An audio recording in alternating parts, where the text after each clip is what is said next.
There's so much good gear out there these days that's positively reviewed. It's easy to get confused and start chasing your own tail. So how do you whittle down the choices in front of you? And we don't make life easy for you either, do we? Talking about things like phase inaccuracies, transient response, layering of the soundstage. The reality is, it doesn't have to be that complicated. A lot of people have to place speakers much closer to walls than they'd ideally like, and it's a myth that rear-ported speakers can't be placed close to walls. Hello everybody, welcome to a British Audiophile. Today I'm going to share with you my top 5 tips to achieving great sound in your home. Actually, think of it more like a roadmap, a 5-step program in your pursuit of audio nirvana. So let's not mess around and get straight into it. My first tip is not quite as obvious as it may appear. Know the type of sound that you're looking for. And this can be tricky for a couple of reasons, especially if you're new to this hobby and you haven't heard a lot of speakers, amplifiers, DACs, turntables, etc. How do you know the type of sound that you're looking for?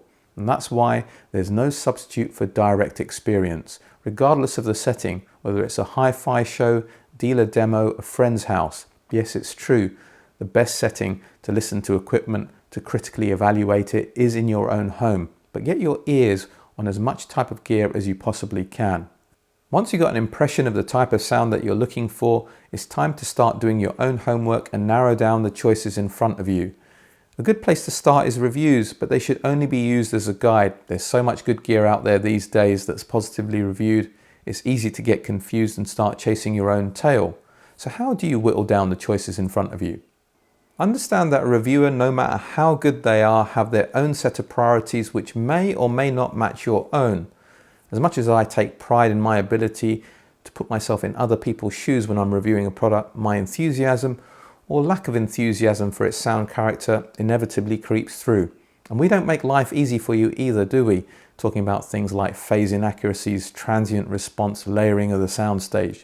The reality is, it doesn't have to be that complicated. There are just 3 fundamental aspects to describing sound quality. And as long as you can pay attention to those characteristics and how much attention a reviewer gives to those characteristics, you should be in a pretty good place to identify if their priorities match your own. So what are the 3 fundamental aspects of sound quality? They are clarity, tonality, scale and dynamics. Clarity is how much information you're able to pull off the recording itself. In terms of tonality, try and work out whether you prefer a warmer, richer tone or something that's a little bit more dry and analytical. Scale and dynamics is how big the sound is, how wide, how deep, how impactful it is, the difference between quiet and loud passages. Rank them in your order of preference. And if you're seeking advice from others or looking at reviews, try and gauge what their preferences are as well. I'm sure somebody's going to ask me mine, so I may as well tell you here and now. They are tonality, then clarity, and then scale and dynamics. That's very much in keeping with the British sound. At the end of the day, this is called a British audiophile for a reason. If you prefer a warmer, richer tone, the likelihood is that you listen to a lot of vocal, acoustic and jazz music, and you're probably well served building a system around one of the classic British monitors. If you prefer a big, dynamic, snappy sound, you should be looking for a speaker that's as big as you can get away with a leaner tonal balance.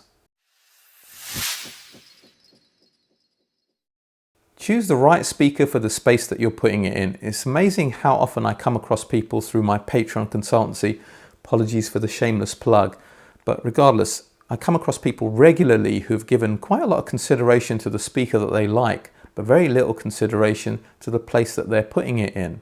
Yes, to some extent you can get away with a large speaker in a small space and a small speaker in a large space, but there are some fundamental considerations that you need to take into account. A lot of people have to place speakers much closer to walls than they'd ideally like, and it's a myth that rear-ported speakers can't be placed close to walls. They only need to be 4 to 6 inches, that's 10 to 15 centimeters away from the wall, for the air to come out unimpeded and for the low frequency sound that comes out of the port to wrap around the speaker. It just happens to be that most speakers that are designed to work better close to walls tend to be front ported or a sealed box, but a better indication is that they have a wider front baffle and shallower depth, and that's to deal with issues such as speaker boundary interference and baffle step loss. The size of the room is actually less important than the distance you are from the speakers, but it's more commonly used as a guide. If you're listening within 2 meters, that's around 6.5 feet, I'd be choosing a mini monitor. That's something with a mid-woofer no bigger than 125 millimeters or around 5 inches. And that's because you want the two acoustic centers of the two drivers to be as close together to get a coherent sound. If you're listening 2 to 3 meters, that's 6 to 10 feet away from your speakers, you're going to want something larger, otherwise the dynamics are going to suffer. Something like a larger stand mount or a compact floor stander would be ideal for that scenario. Naturally, if you're more than 3 meters or 10 feet from your speakers, the size needs to increase accordingly, and a larger floor stander would be more appropriate for that task. Speakers will sound brighter in rooms which are minimally furnished with lots of reflective surfaces. Something like the Q Acoustic Concept 300 would work well in those kind of environments and even comes with some degree of treble adjustment. The converse is also true if you've got a lot of furniture, especially if you've got a lot of soft furnishings, thick carpets, heavy blinds and curtains. They're going to suck a bit of life out of the tweeter, so you want something that has a bit of energy in the higher frequencies. Products from Focal come to mind. Synergy between the components is everything if you want your system to gel together. Don't just go out and buy the raved about products in reviews and expect them to work. They may work well together, you might get lucky, but the chances are they won't. Start with the speakers first because they have the biggest overall bearing in the room and the space.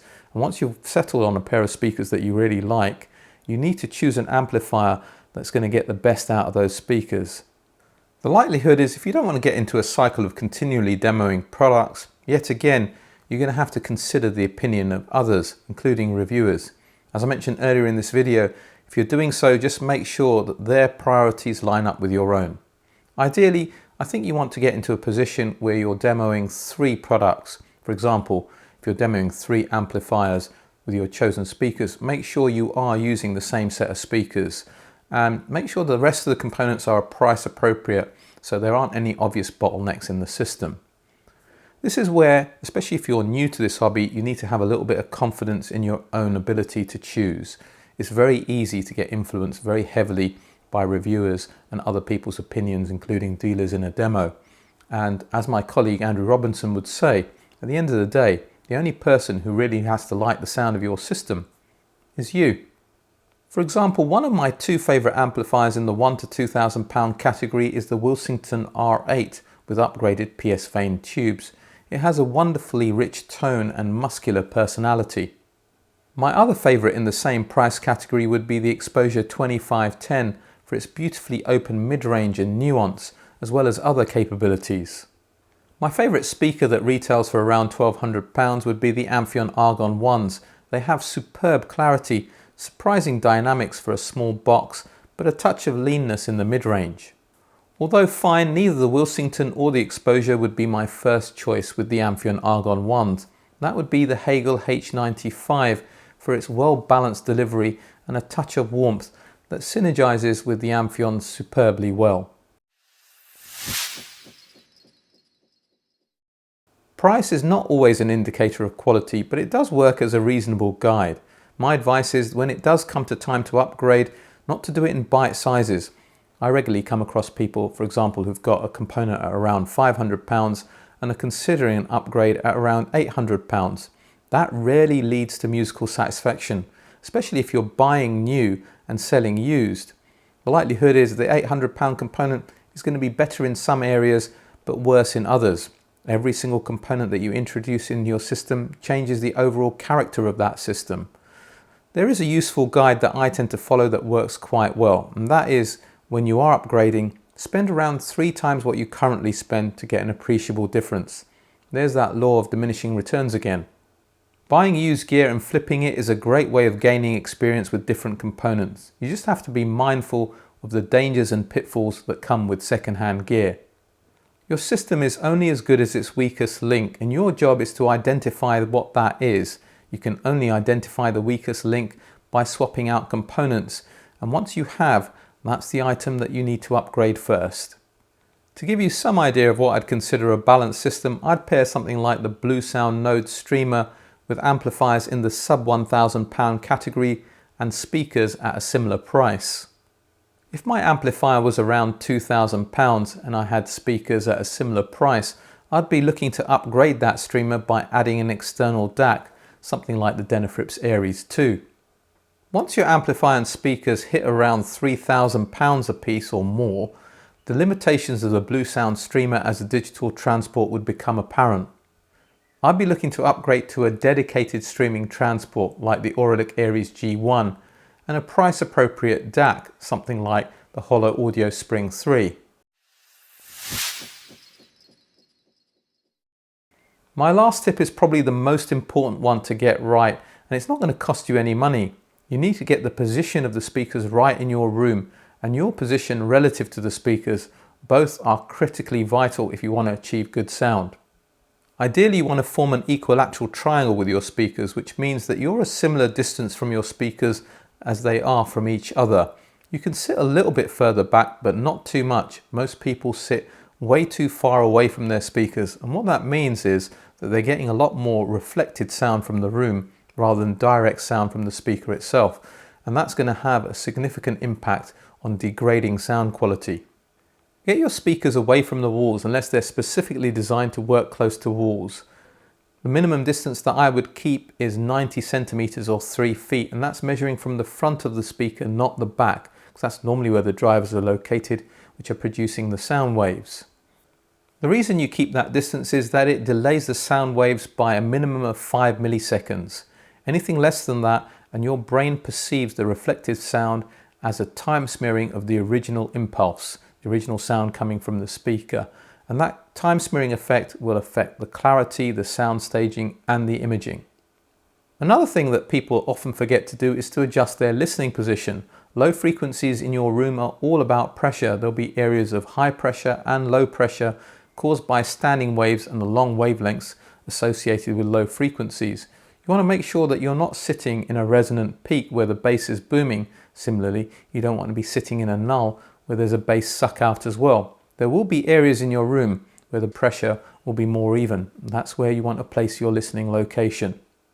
There are a lot more factors that make a difference as well. The distance between the speakers, their height, whether they're pointing out directly into the room or towed in a little bit more towards you, even the rake angle, whether they're pointed forwards or backwards slightly. I go into this in a lot more detail in my video on speaker setup, which I'll link in the description below. You want to try and achieve acoustic symmetry in your room. Not all of us have perfectly rectangular rooms where the speakers are equidistant from the side walls. For example, you might have an open space on this side and a wall relatively close up on the other side. What you have to understand is that that open space acts like an absorber. So if that's the case, you want to place an absorber on the other side to try and achieve some degree of symmetry. If you're getting into room treatment, you have to have a little bit of understanding of what you're trying to achieve. The RT60 time of the room is the time it takes for the original impulse signal to drop by 60 dB, by which time 90% of that signal is gone. Most studios will want to be acoustically dead with an RT60 time of 0.2 to 0.3 seconds. Remember, they're listening to scrutinize minute details in the mix as opposed to listening for pleasure. In most home environments, a desirable RT60 time is between 0.5 and 0.7 seconds, even up to 0.8 seconds, depending on how rich you want the sound to be against how much detail you want to hear in the recording itself. Most home environments, due to having quite a bit of furniture in them, are going to have an RT60 time quite respectably within those parameters. It's only when you get into large spaces with minimal furniture that you'll notice that the RT60 time will go up above 1 second and the intelligibility of speech will suffer. If you're going down the acoustic treatment path, there's generally two areas where people tend to start. The first reflection point on the side wall is where if you placed a mirror, you'd actually see a reflection of the speaker. Treating this reflection point is quite popular with a bunch of audiophiles because it's the strongest early reflection that we perceive, and it's those early reflections that we use or our brain uses to define the space we're in. So by treating it, you can actually increase the soundstage width in your room beyond the limit of your speakers. The trade-off is that you get less of an immersive wraparound sound, so you have to identify if that's a priority for you. If you're treating it, you want to treat it uniformly all the way down to the transitional frequency of the room, which is normally around 250 to 300 Hertz. And that's because that's the point where our physics model, which is in terms of reflections for what's describing in the room, no longer becomes useful. Below the transitional frequency, we're using a different model. In order to do that, the panels need to be thick, about 8 inches from the wall if you're talking about a porous type of absorber.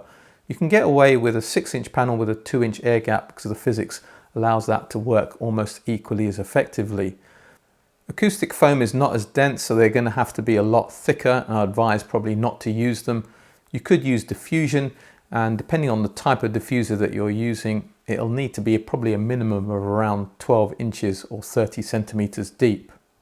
Below the transitional frequency of the room, it's no longer useful to think of things in terms of reflections. It's more useful to think of things in terms of areas of high pressure and low pressure.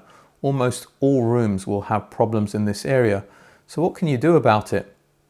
You can install bass traps, and they will help to bring the RT60 time of the room down in this area.